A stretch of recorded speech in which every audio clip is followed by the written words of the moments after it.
Recently, I've had a very strong conviction concerning forgiveness in my life toward other people.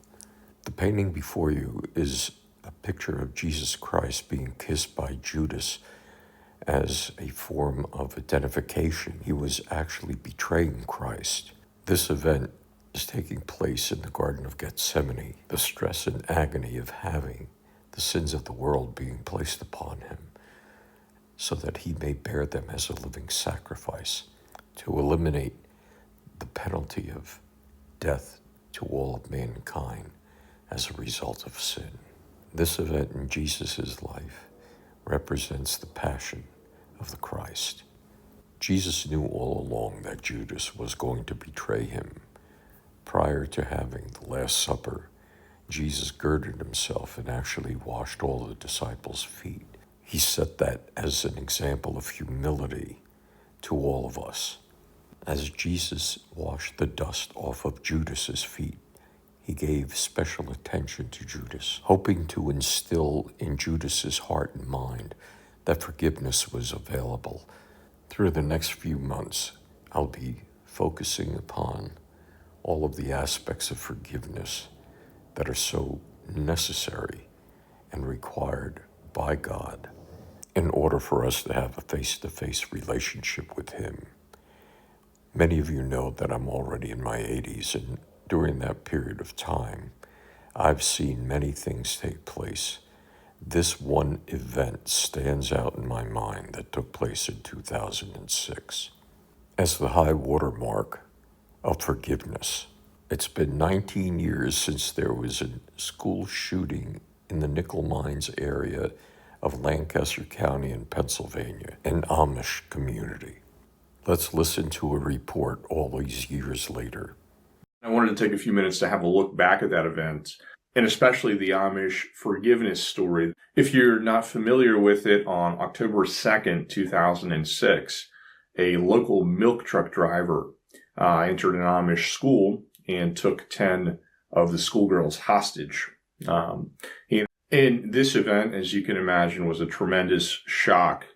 After all, how could this happen in an Amish community, of all places? What made the story even bigger, let's say, for lack of a better term, was the response of the Amish, in that they reached out to the family and offered comfort and forgiveness. Shortly after the event, actually within hours. What did that mean in practice? Well, Amish people went to the shooter's family, and that would be his wife, his parents-in-law, and offered comfort and forgiveness to them. And they also said that they forgive, him. At the shooter's funeral, of the 75 people that attended, over half of them were Amish who decided to attend and support and offer their condolences as well to the shooter's wife. This was something kind of unheard of or amazing. And, in the era of school shootings, you'd never heard of really this kind of a response before. And so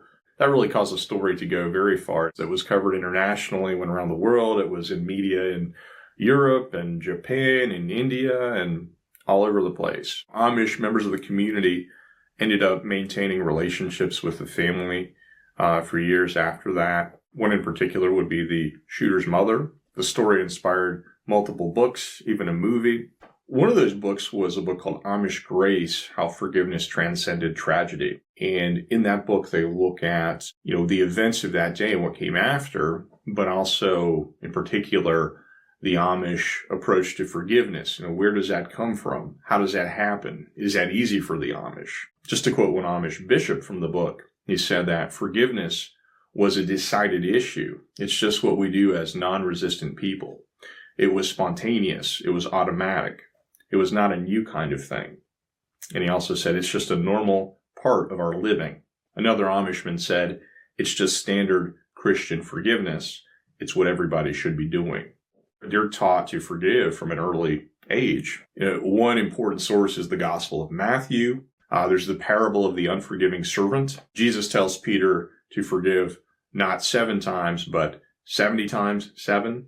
Another very important source for this belief practice would be the Lord's Prayer. And the Lord's Prayer is very present in Amish society. Forgive us our debts as we forgive our debtors is the part of that prayer that's relevant here. It's repeated everywhere. It's in every church service. It's in morning prayers. It's a part of evening prayers. It's one of the first things that young children are taught. One thing that's important to remember, though, is that just because it's, forgiveness is described as automatic or, something we just do, doesn't mean it's going to be necessarily easy for the people. It said that we want to forgive him, but we have to not just do it one time. We have to do it again and again. The Amish are human, after all, just like anyone else. Just because they live the way they do doesn't mean it makes things automatically easier when they're dealing with a loss or when they've been wronged. Another man who lost a daughter said that our forgiveness is not in our words, it's in our actions. The Amish are anonymous. Basically said that forgiveness takes time. And paraphrasing here, he took issue with some of the coverage after the shooting, which suggested that the forgiveness was instantaneous. He said that by choosing to forgive, the Amish chose not to become bitter, even though the forgiveness process took years and years. Look for the potential good in whatever happens and forgive whoever wronged them, then they can become better persons. If you decide that person is so evil and I can't forgive that man, then bitter is the only thing that will continue. That the Amish have the same struggles as anyone else, but a faith in God helps to make those struggles easier. And the point there is the Amish, again, are human too. They choose to forgive, but that does not automatically make it easy. As horrible as the events of that day were, I think the forgiveness story is a pretty powerful example of good. And the Amish are not a people that try to draw a lot of attention to themselves. They don't evangelize. They don't try to pull people into their own community. They're pretty quiet in a lot of ways, but the way they live and their example, I think, does a lot of speaking for them. And I think the example of forgiveness here spoke pretty loudly.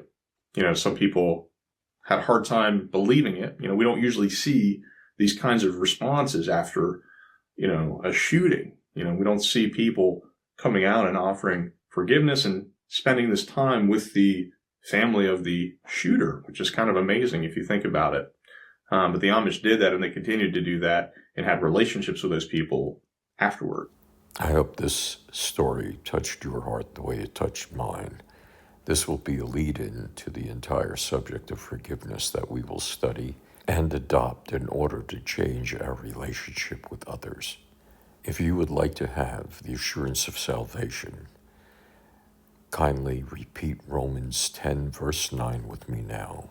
I say with my mouth that Jesus is Lord, and believe in my heart that God raised him from the dead. And according to Romans 10, verse 9, you are saved. Remember, every 2 weeks, on the 15th and 30th of every month, a new video comes out on this channel revealing the love of God through his Son, Jesus Christ, to you personally and to the rest of the world. Kindly like, subscribe, comment, and share this with everyone. God bless you.